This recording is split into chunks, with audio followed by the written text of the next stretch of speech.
A wild ride on Wall Street this week. Chris Wolfe is the Chief Investment Officer for First Republic Private Wealth Management. Chris, investors have had to brace themselves this week. Are we expecting another steep drop? Well, I think that's hard to forecast, but the possibility that that may happen is reasonably high. There's a couple reasons for that.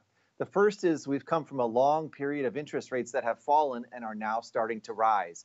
Growth is picking up, and when growth picks up, inflation picks up. When inflation picks up, the central bank starts to raise interest rates. And we've gone through a long period where interest rates are low, meaning money is relatively cheap.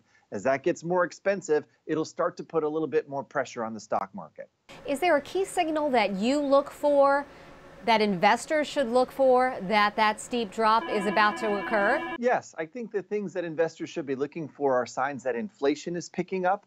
There are different measures like the consumer price index or the personal consumption expenditure indicator. Those numbers rising strongly, say closer to 2.5% or 3%, would be pretty strong indicators that interest rates and inflation are going up, and as a result may put that pressure on the stock market. And Chris, many believe we've overshot to the upside. Could we overshoot to the downside as well from here? You know, it's possible. There's a number of other things going on in the market. As I said, we have a long period of interest rates that have come from very high levels back in the 80s all the way down to almost near zero. And that's not sustainable. We'll see that pick up, I think, in the next 5 to 10 years. But the other thing that's happened is if you can't get a lot of money in your bonds with low interest rates, you tend to buy the other things like stocks that are riskier. So there's a trade-off here. And as interest rates come up, we may see some investors rebalance, move from stocks to bonds. But right now, where we are is a good place.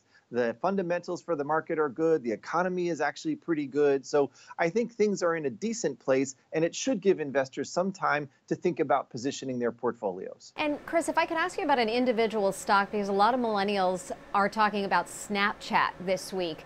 Tell me what you think about Snapchat and stocks like that. Well, certainly stocks like Snapchat have the benefit of a lot of things. First is visibility for not just millennials, but a broad investor community. There's typically broad support from the venture capital community as well.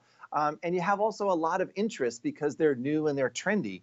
And what we've seen over the last 20, 25 years or so is the rate of adoption of technology, whether it's in Snapchat or Facebook or other types of technologies, has been very rapid. So what you very often get is rapid ascent of some of these prices, and then ultimately they have to deliver the fundamentals. And for an investor, that means they need to show up with earnings and sales and make money, actually. And when they start to do that is when the stock market rewards them well. And what is your advice going forward, maybe for someone who isn't in the stock market? What do you think they should do today? Well, I think the best advice for somebody who's young today is to think about start saving.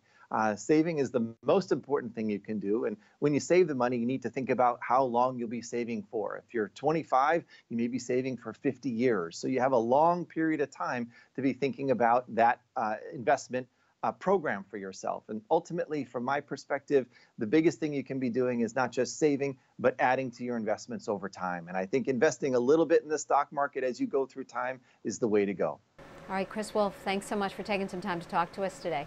Thank you.